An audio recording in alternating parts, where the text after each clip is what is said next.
देखिए, Middle East में things are getting out of control. कल रात को इजराइल पर ईरान ने एक मैसिव अटैक किया है और ये अटैक मैं कहूंगा काफी हद तक सक्सेसफुल भी दिख रहा है, क्योंकि आयरन डोम कई जगह फेल कर गया और बहुत सारी वीडियो सामने आई है जहां पर इजराइल की मेन सिटी जो इनका कैपिटल है तेल अवीव, इस पर बहुत ज्यादा रॉकेट्स गिरे हैं, बहुत तबाही हुई है। और एक बार को ये भी बताया जा रहा है कि इजराइल ने अपने मीडिया को यह कह दिया था कि देश का मनोबल ना टूट जाए। आप बहुत सारी जो ये विजुअल्स हैं, जो ये रॉकेट गिर रहे हैं तेल अवीव में, हर जगह इनको ब्रॉडकास्ट मत करिए। और ईरान का जो ये मैसिव अटैक है ऑन इजराइल, जिसमें इन लोगों ने बताया जा रहा है 150 बैलिस्टिक मिसाइल मारे हैं ऑल ओवर इजराइल, 100 ड्रोन्स मारे हैं, बेसिकली इजराइल के Iron Dome missile defence system को ओवरवेल्म कर दिया। इतने ज्यादा अटैक्स किए स्पेसिफिकली तेल अवीव पर कि काफी जगह आयरन डोम फेल कर गया और उसके बाद इजराइल को नुकसान उठाना पड़ा। इंटरेस्टिंगली, ईरान इंफॉर्मेशन वॉरफेयर में भी इजराइल के सामने खड़ा हो गया है। नाउ अगेन, इंफॉर्मेशन वॉरफेयर में जीत कौन रहा है ये काफी हद तक एक आदमी के पर्सपेक्टिव पे भी डिपेंड करता है, मगर ईरान ने ये वीडियो करी है रिलीज। ये लोग यहां पर कह रहे हैं life will become bitter for them, जिंदगी इन लोगों के लिए ये कड़वी कर देंगे। और यहाँ पे आप देख पाओगे ये वीडियो रिलीज करी है यहाँ पे ईरान ने। ये ईरानियन मिसाइल्स ये सब लॉन्च होने को तैयार है। क्लियरली आई कैन सी इस बार ये भी इंफॉर्मेशन वॉरफेयर के लिए तैयार थे। बेसिकली अपने लोगों का ना मनोबल नहीं गिरना चाहिए इस सब में, दिस इज वेरी इंपॉर्टेंट। और यहाँ पे आप लोग देख पाओगे ईरान के ये बैलिस्टिक मिसाइल्स, जो सुप्रीम लीडर है ईरान के, ये कह रहे हैं हमने कभी शुरू नहीं किया, मगर हम जवाब देंगे। यहाँ पे इस टाइप की जो ये विजुअल्स हैं ये आई हैं और ये सारे रॉकेट्स ये लॉन्च किए गए और उसके बाद इसराइल के शहरों में जो तबाही हुई है इसको यहाँ पर इन लोगों ने दिखाया है। नाउ ईरान में ऑफ कोर्स कई लोग अब ये सोच रहे हैं कि जो ईरानियन रॉकेट्स हैं ये काफ़ी बार इसराइल के जो रिहायशी इलाके हैं वहाँ पर भी गिरे हैं। अगर इसराइल ने भी सेम काम करना शुरू कर दिया तब ये वॉर कहाँ जाएगी। फॉर एग्जाम्पल ये वीडियो आप देख पाओगे यहाँ पर, ये है ईरान का बैलिस्टिक मिसाइल और ये तेल अवीव पर किस तरीके से गिर रहा है। ये जो अटैक ईरान कर रहा है ये किया जा रहा है ऑपरेशन टू प्रॉमिस पार्ट 3 के अंडर।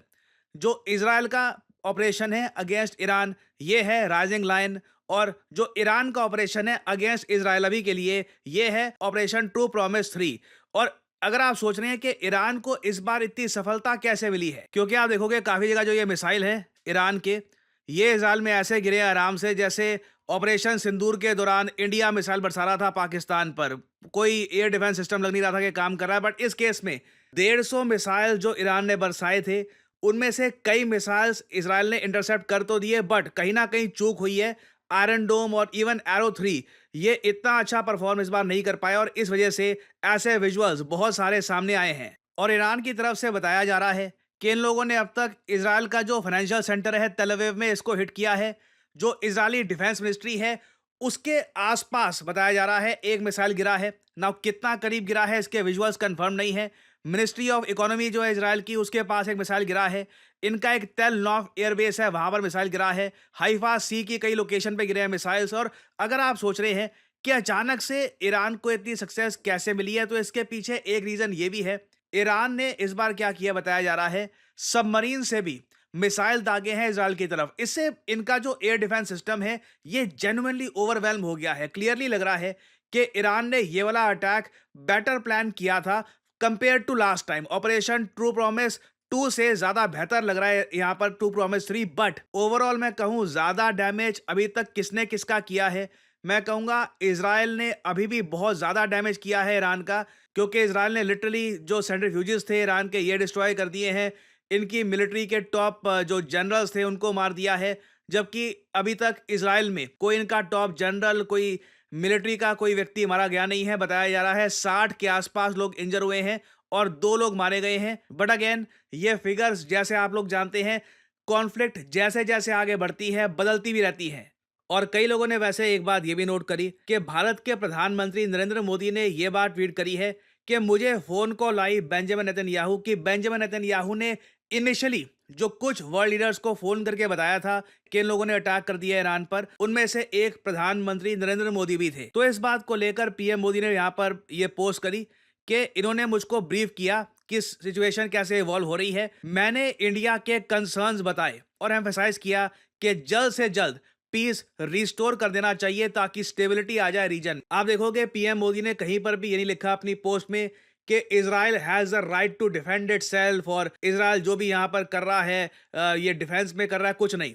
रीजन इसका सिंपल है। देखिए जो भी आज के समय इजराइल कर रहा है ना, इसका एक्चुअली आप अगर देखो तो लॉस ही हो रहा है भारत को, क्योंकि तेल की कीमतें लगातार बढ़ती जा रही है। एक दिन में ही तेल की कीमतें 8% से ऊपर उठ गई थी, और अब तो बताया जा रहा है कि जिस तीव्रता से ईरान और इजराइल एक दूसरे पे अटैक कर रहे हैं, कच्चा तेल फिर से $100 पर बैरल के भी ऊपर जा सकता है। ऑलरेडी आप लोग देख रहे हैं कि कच्चा तेल $78 पर बैरल के आसपास अभी घूम रहा है। कई यूएसए में जो प्रेडिक्शन करने वाले फाइनेंशियल एक्सपर्ट्स हैं वो कह रहे हैं कि अगर ऐसे ही चलता रहा मामला तो बिल्कुल 100-120 डॉलर पर बैरल तेल की कीमतें पहुंच जाएंगी। और ऐसे आर्टिकल्स ऑलरेडी पब्लिश होने स्टार्ट हो गए हैं। Energy prices surge, India faces oil supply challenge. और ये चैलेंज ना सिर्फ भारत, रीजन में सभी जो देश हैं, Indonesia, Bangladesh, Pakistan, even Japan, China, सब लोग यहां पर फेस कर रहे हैं। जेपी मॉर्गन ने तो ये भी कह दिया है कि तेल की कीमतें $120 तक जा सकती है, और साथ ही साथ ये भी कह दिया कि इससे यूएसए में इन्फ्लेशन 5% तक पहुंच जाएगी। ये देखो, ये पूरी दुनिया को चोट पहुंचाएगा। यूएसए में इन्फ्लेशन बढ़ गई अगर बहुत ज्यादा, इनकी स्टॉक मार्केट गिरनी शुरू हो जाएगी। इसका इंपैक्ट आप देखोगे इंडियन, यूरोपियन स्टॉक मार्केट्स पे, दुनिया भर में स्टॉक मार्केट्स गिरना स्टार्ट कर देंगी। और अभी तो देखिए ईरान ने सबसे बड़ा स्टेप चला नहीं है, जिसको लेकर पूरी दुनिया नर्वस है, कि स्ट्रेट ऑफ हर्मुज को बंद कर देना। ये इधर आप देख पाओगे, यहाँ पर ये ईरान का मैप है ना, और ये नीचे यहाँ पर यूएई है, और यहाँ पे आप देख पाओगे ये ओमान है। यहाँ पर ये जो इंपॉर्टेंट चोक पॉइंट है, इसको कहा जाता है द स्ट्रेट ऑफ हर्मुज। ईरान की नेवी ने जैसे ही इसको चोक कर दिया ना, उस केस में आप समझ लीजिए हो सकता है ऐसा पैनिक मचे, तेल की कीमतें 150-200 डॉलर के आसपास भी पहुंच जाएगी, और इसका एक बहुत ही बड़ा नेगेटिव इंपैक्ट आएगा ग्लोबल इकोनॉमी पर। नाउ हम क्यों आज के समय कह रहे हैं कि स्ट्रेट ऑफ हर्मुज बंद किया जा सकता है, क्योंकि अभी ना नेतन्याहू ने कहीं से भी कोई इंडिकेशन नहीं दी कि अब ये थम जाएंगे। इजराइल कह रहा है अभी तो बहुत करना है हमको, वो ये मान के चल रहे हैं। एक्चुअली आप अगर देखो ईरान के अटैक से पहले भी ना इजराइल की सरकार ने कहा था हाँ हमको पता है ईरान अटैक करेगा, होगा, ये सब लोग मारे जाएंगे, इंजर होंगे, बट हमें जो करना है ये करेंगे। तो अभी तो लग रहा है कि इजराइल कई दिनों तक ऑपरेशन राइजिंग लाइन के अंडर अटैक करता रहेगा ईरान पर। कई अटैक्स होंगे, ईरान उसकी रिटेलिएशन करेगा। और अगेन सबसे बड़ा मैं कहूंगा डर यही होगा कि अगर इजराइल सीधा जो सुप्रीम लीडर है ईरान के, इनको टारगेट अगर कर देता है, उस केस में स्टेट ऑफ हर्मुज गया। आप उस केस में कह सकते हैं नाउ अगेन कितने दिन तक ये ब्लॉक होगा आई डोंट नो, 3 दिन, 5 दिन, 6 दिन, उस केस में बिल्कुल स्ट्रेट ऑफ हर्मुज बंद हो सकता है। और मैं आप सबको कहूंगा इस इलाके पर नजर रखना। बाकी ये दोनों जो कंट्रीज कर रहे हैं एक दूसरे के against, that is sad to see, मगर ग्लोबल इकोनॉमी के लिए ये एरिया जैसे ही चोक हो गया ना, then big decisions will have to be made. US navy involve हो जाएगी, और चाइना बहुत ही लार्ज स्केल पर मिसाइल सप्लाई करना स्टार्ट कर देगा ईरान को। तब उस केस में आप देखोगे सिचुएशन बहुत ही ज्यादा अगली हो जाएगी। और इस सब के बीच में देखिए एक रिपोर्ट ये भी आ रही है, अगेन ये मैं आपको अनकन्फर्म्ड सोर्सेज से बता रहा हूं। कई यूएस के जो डिफेंस फोरम्स हैं वहां पर कई एक्सपीरियंस लोग, कई जो एक्सपीरियंस्ड राइटर्स हैं जो लिखते हैं फॉर वेरियस आर्टिकल्स, उन लोगों ने दबे शब्दों में यह बात बताई है कि पाकिस्तान की जो एयरफोर्स है ये ईरान की बॉर्डर के आसपास ये डेटा इकट्ठा कर रही है, और चुपचाप ये डेटा यूएस को भेजा जा रहा है, जिससे इजराइल को अगले टारगेट इनके क्या होने चाहिए, कहां पे अटैक करना है, उसकी जानकारी मिल पाए। शहबाज शरीफ सोशल मीडिया पे लिख रहे हैं कि हम निंदा करते हैं जो अटैक हुआ है ईरान पर, बहुत गलत अटैक हुआ है ईरान पर। और पाकिस्तान के पार्लियामेंट में भी बोला जा रहा है कि हम इजराइल का समर्थन नहीं करते वगैरह। बट ग्राउंड लेवल पर पाकिस्तान की एयरफोर्स ये डेटा प्रोवाइड कर रही है यूएसए को, जो इनडायरेक्टली ऑब्वियसली पहुंचाया जा रहा है टू इजराइल। ये कई सोर्सेज ने बताया है। नाउ अगेन क्या ये 100% कंफर्म्ड है, we do not know yet. और एक्चुअली ये चीज कंफर्म आप कर भी नहीं सकते, ये चीज काफी हद तक सोर्सेज के थ्रू ही बताई जाती है। नाउ एक और बहुत ही इंपॉर्टेंट क्लेम है ईरान का, ये भी मैं आपको बता देता हूं। ईरान का जो मीडिया है तेहरान टाइम्स, ये लोग यहां पर क्लेम कर रहे हैं कि इन्होंने 2 इजरायली जेट्स को शूट डाउन कर लिया है। दोनों F-35 थे, और एक पायलट को भी पकड़ लिया है। ना इसको लेकर कितनी सच्चाई है, क्योंकि बात तो बहुत बड़ी है कि F-35 फाइटर जेट को शूट डाउन करना it is a big accomplishment, वो भी S-300 मिसाइल डिफेंस सिस्टम के साथ। ना ये भी कंफर्म नहीं है। इस टॉपिक पर मैं एक अलग से वीडियो लेके आऊँगा कि क्या सच में ईरान ने F-35 फाइटर जेट को गिरा दिया है, क्योंकि ये जो न्यूज़ है ये भी डायरेक्टली भारत को इम्पैक्ट करती है, क्योंकि यूएस ये फाइटर जेट भारत को इसी बेसिस पर बेच रहा है कि ये बहुत ज़्यादा एडवांस्ड है, कोई मुकाबला इसका कर नहीं सकता।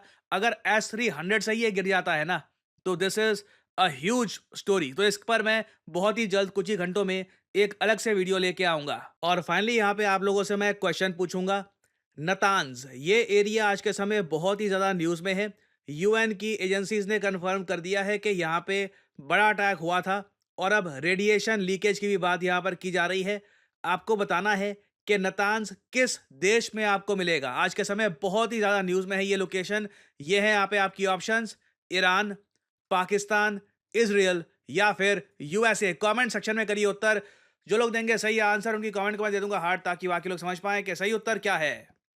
देखिए, कभी किसी ऐसी वेबसाइट पर जाइएगा जहां पर कंपनीज जॉब पोस्ट करती हैं और आप वहां पे नोट करेंगे डेटा एनालिस्ट की डिमांड लगातार बढ़ती जा रही है। चाहे आप मुंबई में हो, दिल्ली में हो, कोलकाता में हो, कहीं भी हो, सैलरीज ऑब्वियसली रेंज करती है आपके एक्सपीरियंस पे, मगर आप महीने का आराम से 20-25 से लेकर इवन 50-60 हज़ार भी कमा सकते हैं, depending on your experience, depending on your skill. और डेटा एनालिस्ट का इम्पैक्ट हर इंडस्ट्री में देखा जा रहा है। कॉर्पोरेट वर्ल्ड में ऑब्वियसली देखा जाएगा, उसके अलावा मेडिकल साइंस में, इवन क्रिकेट में आर्टिकल्स पब्लिश हो रहे हैं। इधर 4 दिन पुराना आर्टिकल है कि किस तरीके से डेटा एनालिटिक्स ने क्रिकेट को ऑल टुगेदर ट्रांसफॉर्म कर दिया है। रीजन मैं आपको बताता हूं।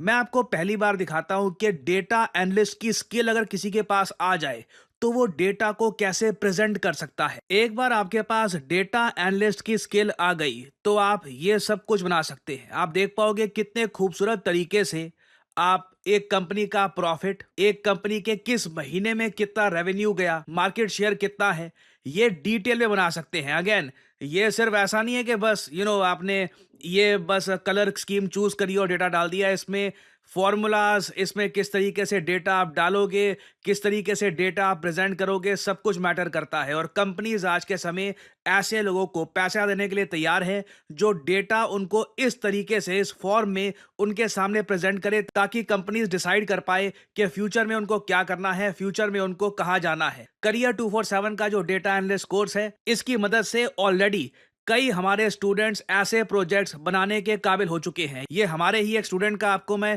प्रोजेक्ट दिखा रहा हूं, और ये अगेन जो टोटल स्केल है उसका बस 5 to 6% है। उसके अलावा बहुत सारे और टूल्स होते हैं डेटा एनालिटिक्स में, जिसमें आप अगर प्रोफिशिएंट बन गए तो सडनली जॉब मार्केट में आपकी वैल्यू बहुत ज़्यादा बढ़ जाएगी। आपको सिंपली क्या करना है, इस वीडियो के यहाँ पे कमेंट सेक्शन में जाओ, यहाँ पे लिंक पर क्लिक करो, अपना नाम, ईमेल आईडी, नंबर और यहाँ पे डिस्काउंट कोड आपसे मांगेंगे, यहाँ पे PG10 डाल देना। नहीं तो बाद में आपसे ज़्यादा पैसे चार्ज किए जाएंगे इस कोर्स के लिए। Make sure to add the discount code PG10। और करियर 247 के कंसल्टेंट की तरफ से आपको कॉल आएगा। आप उनसे सवाल पूछ सकते हैं कि किस तरीके से अपना करियर आप स्टार्ट कर सकते हैं as a data analyst. So इसी नोट के साथ यह है वीडियो का अंत। Thank you for listening and as I always say, may the gods watch over you.